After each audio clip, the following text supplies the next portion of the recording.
প্রিয় পঞ্চম শ্রেণীর ছাত্রছাত্রীরা, তোমাদেরকে সিআরডি জিওগ্রাফি ক্লাস চ্যানেলটিকে স্বাগত জানাই। আজ আমি তোমাদের পঞ্চম শ্রেণীর যে আমাদের পরিবেশ পাঠ্য বইটি আছে, সেই পাঠ্য বইয়ের আমি প্রতিটি অধ্যায় আমি প্রশ্ন সহকারে এবং বিষয়বস্তু আলোচনা করছি।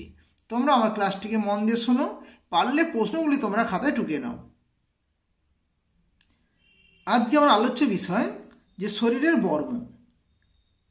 তোমাদের পাঠ্য বইয়ে প্রথম পৃষ্ঠায় দেখো এই শরীরের বর্ম নিয়ে আলোচনা করা হয়েছে। আজ আমি তোমাদের এখান থেকে কী কী ইম্পর্টেন্ট প্রশ্ন আসতে পারে বা প্রশ্নগুলি কী কী হয় সেই নিয়ে আলোচনা করছি। দেখো, শরীরের বর্ম যেটা বলা হয়েছে অধ্যায়টিতে, তোমরা এই জায়গাটিতে পড়বে। দেখো, বলছি যে ব্যাগ কিনতে সুজার দোকানে গেছে, গিয়ে দেখা হয়ে গেল অনিমার আর ওর মায়ের সঙ্গে। দোকানদার বলছেন ব্যাগ, জুতো, বেল্ট সবই চামড়ায়। তাহলে এখান থেকে একটা প্রশ্ন আসে, কি প্রশ্ন? যে চামড়া দিয়ে কি কি তৈরি হয়। তাহলে চামড়া দিয়ে যদি কি কি তৈরি হয় প্রশ্ন আসে, তাহলে তোমরা লিখবে চামড়া দিয়ে ব্যাগ, জুতো আর বেল্ট তৈরি হয়। এখানটা তোমরা দাগ দিয়ে রাখো, প্রশ্ন আসে। তবে আজকাল চামড়ার অনেক বিকল্প ব্যবহার আছে, মানুষও চামড়ার ব্যবহার কমাচ্ছে। আচ্ছা, এবার কি বলেছে যে অনিমা ব্যাগটা দেখিয়ে হাসতে হাসতে বলল, চামড়া এত পুরু হয়? জিজ্ঞাসা করছে অনিমা। পিছন থেকে সুজয় বলল, হ্যাঁ রে হয়, গন্ডারের চামড়া আরও পুরু। তাহলে এখানে একটা প্রশ্ন আসে যে কোন প্রাণীর চামড়া খুব পুরু। তাহলে উত্তরটি হবে যে গন্ডারের চামড়া খুব পুরু, মানে খুব মোটা। তাই জন্য এই গন্ডারের চামড়া দিয়ে আমরা কি করি? তাহলে যুদ্ধের পোশাক তৈরি করা হয়, ঢাল তৈরি করা হয়। তাহলে কোন পশুর চামড়া পুরু? গন্ডারের চামড়া কিন্তু খুব পুরু বা মোটা, এটা মনে রাখবে। তারপরে দেখো, পরের দিন আর কি, স্কুলে এসব বলল ওরা। দিদিমণি সব শুনে বললেন, জানো তো, এক সময় চামড়ার অনেক রকম ব্যবহার হতো। পশুর চামড়া শুকিয়ে তাতে লিখত মানুষ। তাহলে এই জায়গাটিতে তোমরা দাগ দাও যে কী হবে, যে আগেকার দিনে মানুষ কিসের উপর লিখত। তাহলে আগেকার দিনে মানুষ কিসের উপর লিখত? তোমরা লিখবে যে পশুর চামড়া শুকিয়ে মানুষ আগেকার দিনে লিখত। এখানে এই প্রশ্নটি আসবে। তারপর দেখো, চামড়ার পোশাক, জুতো ব্যবহার করত। জল নিয়ে যেতে চামড়ার তৈরি ব্যাগ ব্যবহার করত। আগেকার দিনে এমন চামড়ার তৈরি ব্যাগ, তাতে করে জল নিয়ে যেত। ঠিক আছে।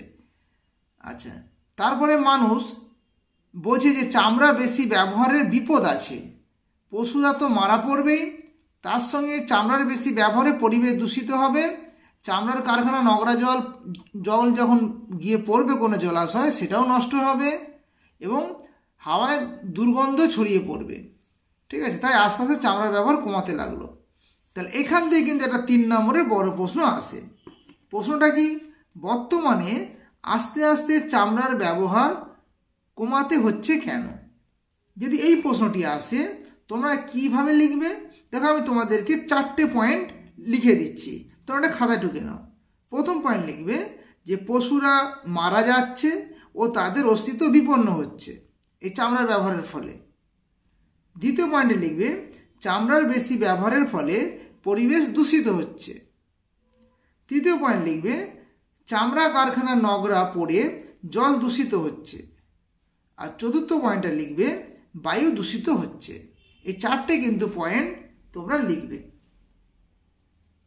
এরপরে যেটা তোমরা পড়বে, যে রিনা বলল শরীরের কোনো জায়গায় চামড়া টান টান, কোনো জায়গার চামড়া কোঁচকানো, আবার কোথাও চামড়া পুরু, আবার কোথাও পাতলা।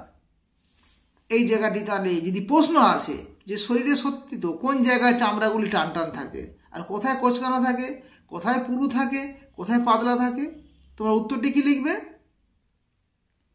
তোমরা উত্তরটি লিখবে যে যেমন হাতের যে তালু বা পায়ের পাতা, এখানে কিন্তু চামড়াটা থাকে টান টান। তাহলে হাতের তালু আর পায়ের পাতায় চামড়া থাকে টান টান। আর তোমাদের এই যে গলায় চামড়া, যে গলা, ওই গলাতে কিন্তু চামড়া থাকে কোঁচকানো। আর পায়ের গুড়ালি বা এই জায়গাগুলোতে কিন্তু চামড়া থাকে পুরু, বা পায়ের পাতাতে চামড়া থাকে কিন্তু পুরু, আর চোখের পাতা চামড়া থাকে কিন্তু পাতলা। এটা তোমরা পড়বে। পরে যেটা আছে, দিদিমণি জানতে চাইলেন যে আমাদের শরীরের বর্ম কোনটা বলো তো, এটা জিজ্ঞাসা করছে। তাহলে বর্ম ব্যাপারটা কি? তার উত্তর আমরা কি লিখব? বর্ম হচ্ছে আমাদের শরীরের চামড়া বা ত্বক। তাহলে আমাদের শরীরের চামড়া বা ত্বককে আমরা বর্ম বলি। এটা কিন্তু পরীক্ষায় আসে। ঠিক বলেছ, চামড়া বা ত্বক। তাহলে বর্ম শব্দের অর্থ কি? চামড়া বা ত্বক। তার নিচে শরীরের সব কিছু, যেমন মাংসপেশি, নার্ভ, শিরা, ধমনী এগুলো থাকে। তাহলে চামড়ার নিচে কি কি থাকে? মাংসপেশি থাকে, নার্ভ থাকে, শিরা আর ধমনী থাকে। পরাণ বলল, দিদি বর্ম কেন বলবো? এইখানে একটা প্রশ্ন আসে যে বর্ম আমরা কেন বলবো।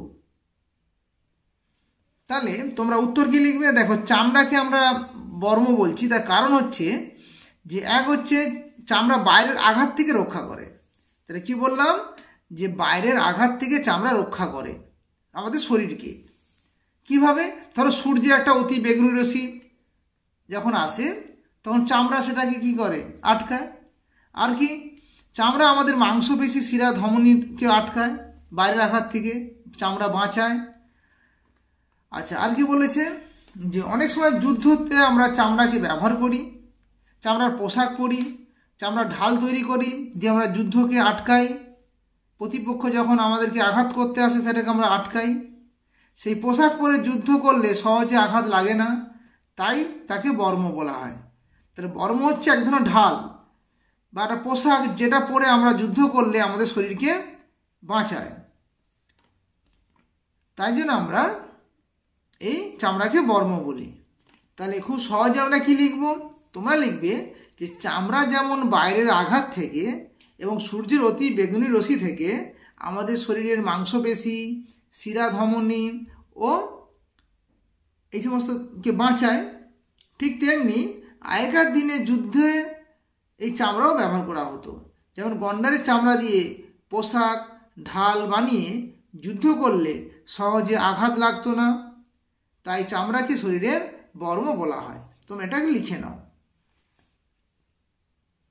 এখানে যদি অবজেক্টিভ পড়ে যে সূর্যের আলো থেকে কি নির্গত হয়, তোমরা উত্তর লিখবে যে সূর্যের যে রশ্মি বা আলো থেকে অদৃশ্য অতি বেগুনি রশ্মি নির্গত হয়, মানে আলট্রা ভায়োলেট রশ্মি নির্গত হয়, যেটা আমাদের শরীরের চামড়ায় যদি আসে পড়ে তাহলে কিন্তু ক্যান্সার হতে পারে।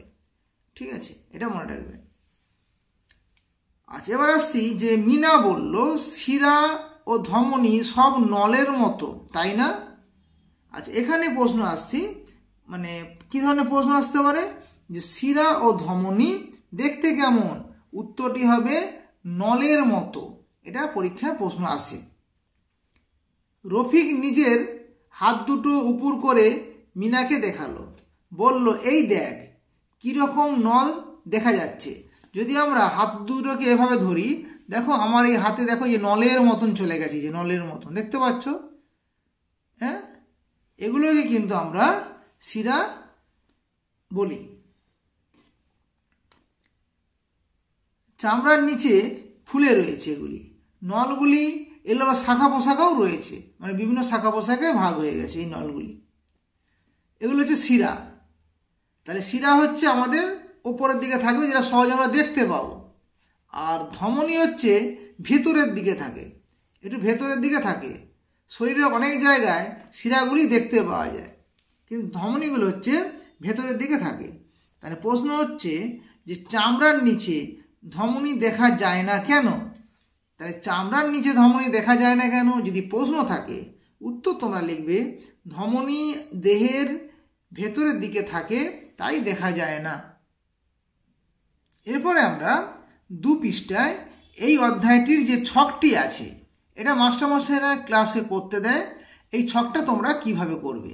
আচ্ছা, বলে রাখি, যদি আমার এই ক্লাসটিকে তোমাদের ভালো লাগে, তোমরা তোমাদের বন্ধুদের কাছে কিন্তু এই ক্লাসটিকে শেয়ার করবে, এবং পরবর্তী ভিডিওটি পাওয়ার জন্য প্রথম ইউনিট টেস্ট, দ্বিতীয় ইউনিট টেস্ট, তৃতীয় ইউনিট টেস্টের সমস্ত প্রশ্ন উত্তর পাওয়ার জন্য এই চ্যানেলটিকে অবশ্যই সাবস্ক্রাইব করে নেবে। চলো দেখে নেওয়া যাক এই ছকটি আমরা কিভাবে করব। তাহলে কি লেখা আছে দেখো, শরীরের কোন অংশের চামড়া কেমন তা দেখো, তা নিয়ে আলোচনা করো, তারপর লেখো। দেখো শরীরের অংশ যেমন গলা বলেছে, গলা, হাতের তালু, গাল এগুলি বলেছে। আর চামড়াটা কেমন, চামড়ার নিচে শিরা দেখা যায় কি না, চামড়ার নিচে আর কি কি আছে তা বলে মনে হয়। দেখো প্রথমে দেখো গাল দিয়েছে, গাল, তাহলে এখানে চামড়াটা কেমন টান টান বলে দিয়েছে। তাহলে এই গালেতে কি শিরা দেখতে পাওয়া যায়, তোমরা এখানে লিখবে শিরা দেখা যায় না। আর চামড়ার নিচে আর কি আছে বলে মনে হয়, তোমার লিখবে এখানে মাংসপেশি আছে, শিরা আছে, ধমনী আছে, নার্ভ আছে। এই চারটে জিনিস লিখলে। দ্বিতীয় দেখো গলা, তাহলে গলার চামড়াটা কেমন, কোঁচকানো, তাহলে গলাতে চামড়াটা হবে কোঁচকানো, গলায় এখানে লিখবে কোঁচকানো। এখানে কি লিখবে শিরা দেখা যায় গলাতে, এটা হচ্ছে নীল রঙের, তাহলে এখানে লিখবে শিরা দেখা যায়, শিরা, এখানে শিরা দেখা যায়। এখানটা কি লিখবে, চামড়ার নিচে কি কি আছে, এখানে লিখবে মাংসপেশি আছে, শ্বাসনালী আছে, খাদ্যনালী আছে, শিরা আছে, ধমনী আছে, নার্ভ আছে। তাহলে মাংসপেশি, শ্বাসনালী, খাদ্যনালী, শিরা, ধমনী, নার্ভ সুন্দর করে খাতায় লিখে নাও। তারপর দেখো হাতের তালু, এখানে চামড়াটা কিন্তু টান টান হবে। দেখো হাতের তালুতে দেখো চামড়া কিন্তু টান টান ভাবে আছে, টান টান ভাবে আছে। এই জায়গাটা কি হবে, চামড়ার নিচে শিরা দেখা যায় কিনা, তোমরা লিখবে যে অনেকের দেখা যায়, অনেকের দেখা যায় না শিরা। আচ্ছা, আর এখানটা কি লিখবে, এখানে মাংসপেশি আছে, শিরা আছে, ধমনী আছে, নার্ভ আছে, হাড় আছে। আর দুটি ঘর ফাঁকা আছে। ধরো তোমরা লিখলে এখানে যে হাতের তালুর ওপরের দিকের অংশ, এখানে লিখবে কেমন, এখানে লিখবে তোমরা টান টান লিখবে, শিরা দেখা যায় এবং শিরাটি হচ্ছে নীল রঙের, এখানে শিরা, ধমনী, নার্ভ, হাড় আছে। তাহলে পায়ের পাতা, এখানে পায়ের পাতা লিখবে টান টান, শিরা দেখা যায়, কালচে নীল রঙের, এখানে শিরা, ধমনী, নার্ভ, হাড় আছে। এইভাবে কিন্তু তোমরা ছকটাকে পূরণ করবে। পরের দিন আমার ক্লাস হচ্ছে ত্বক কোথাও পাতলা কোথাও পুরু। তোমরা সে ভালো থেকো, সুস্থ থেকো।